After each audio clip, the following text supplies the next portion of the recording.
¿Qué piensa del barrio? El barrio yo no conozco, pero he oído muchos comentarios de que hay mucha delincuencia, gente sin preparación, sin educación, son gente informal que no tienen trabajos fijos. Hay mucha gente de color y también hay mucha agresividad.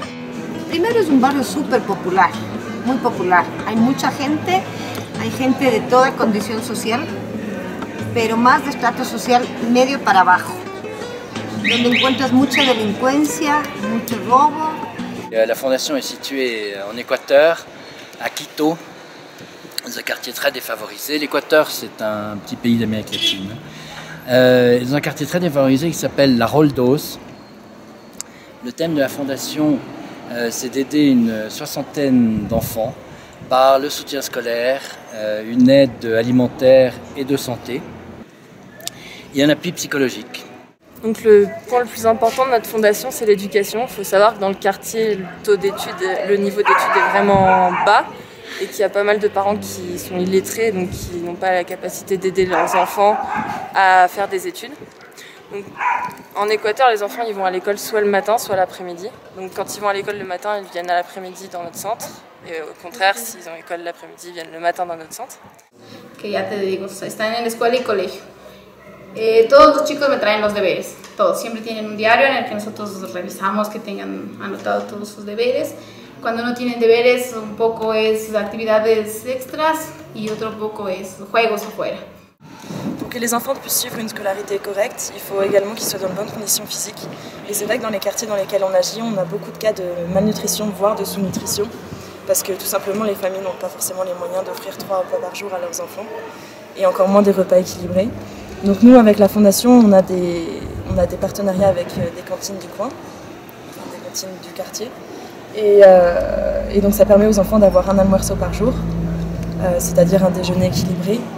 Et aussi, tous les matins et tous les après-midi, on organise un goûter avec les enfants. Ce quartier, c'est souvent 6 ou 7 enfants avec le père est parti. La mère tient tout ça comme elle le peut, part à 6 h du matin au travail, rentre à 8 h du soir. C'est les grands qui s'occupent des petits.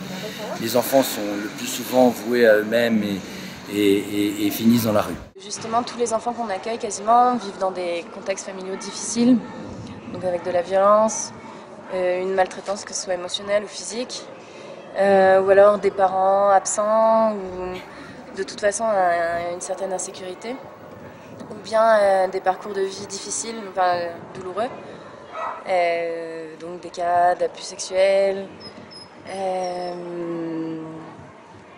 d'accidents, etc.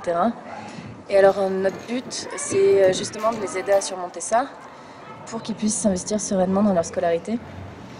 Et pour ça, donc, on a l'aide de psychologues professionnels qui nous aident bénévolement. Et aussi d'étudiantes qui font leur stage de fin d'études à la Fondation. Et alors elles mettent en place des thérapies individuelles, familiales, des groupes de parole avec les enfants ou avec les ados.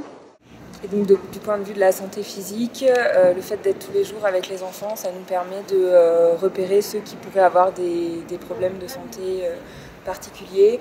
Du coup, on a aussi des accords avec les centres de santé du quartier qui nous permettent de prendre en charge à peu près toutes les problématiques, que ce soit une simple prise de sang jusqu'à une opération chirurgicale.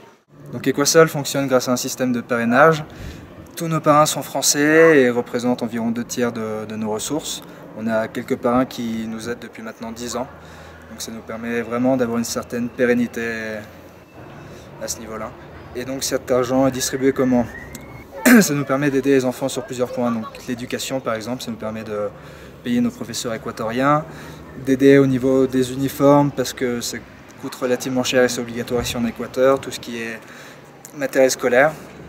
Ça nous permet aussi de les aider au niveau de l'alimentation. On a un repas par jour qu'on peut leur offrir et ça nous aide aussi.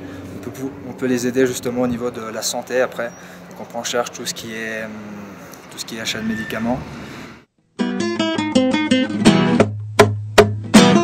Gracias por todo lo que han hecho por nosotros, porque igual la fundación es algo que nos ayuda a todos los niños que estamos aquí en la fundación, ya que nos ayuda en el uniforme, en los estudios, nos ayuda a subir nuestro rendimiento. hace 11 años que estamos aquí. Hemos cambiado mucho, han venido muchos voluntarios, nos han ayudado en los deberes, nos han llevado a muchos paseos. Gracias a la Fundación Plan Equasol he podido cumplir con mis estudios desde del tercer grado a tercero de bachillerato. Nos han ayudado mucho porque en este lugar nos podemos desenvolver. Para mí es muy importante la fundación porque es un apoyo muy grande para mis hijos, para Michelle y Kevin. Gracias a la fundación, Michelle este año ya se gradúa del colegio y continúa Kevin. Sí, es una ayuda muy grande para mí, súper grande.